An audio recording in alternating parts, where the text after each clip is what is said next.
This Axon video will show you how to create and edit groups.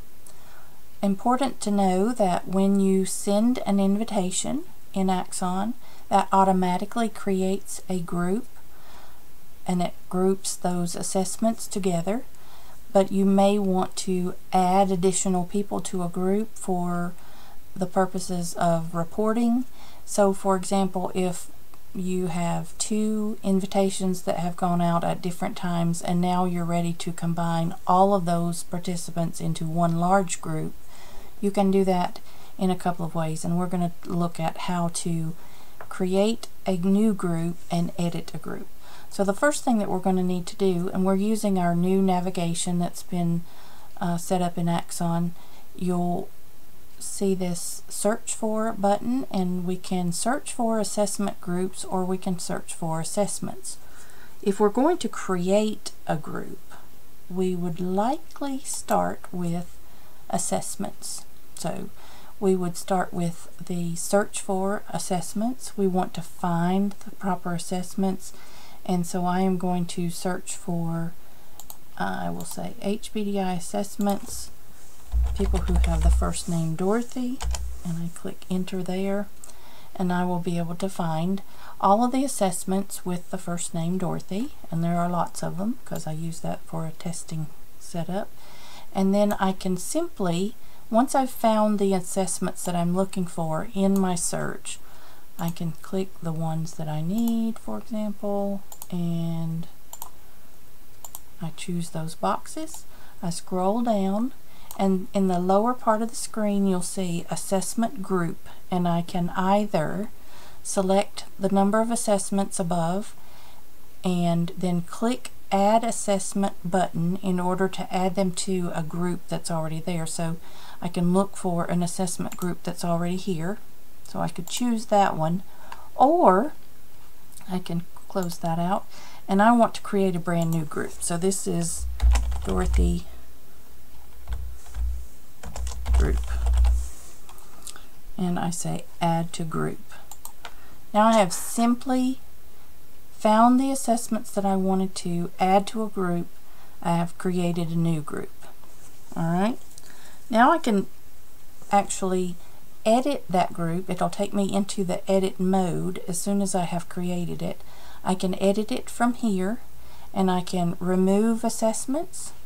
If I have additional assessments that I need to add, for example, I could type in email addresses that I know for people that I need to add assessments, and I click add assessments. So if we do again Dorothy, let's say Dorothy Roche at mail.com, and we'll click on add assessments, and it will let me know if it found that person or those people, and it did find Dorothy Roche at mail.com, so that one has been added. If I look at it and I say, you know, that's not the survey I was expecting, that's been completed much more recent than what I intended, I can simply check the box and remove assessments from this group. Okay? So I can create and edit that group very quickly from the list of assessments, and if I have created that group later, I can go to search for assessment groups, and I can search for the group that way and find the one that I'm looking for.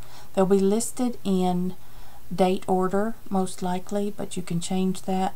So if you're looking for an assessment group that is recently completed, you can select updated at and sort those by date.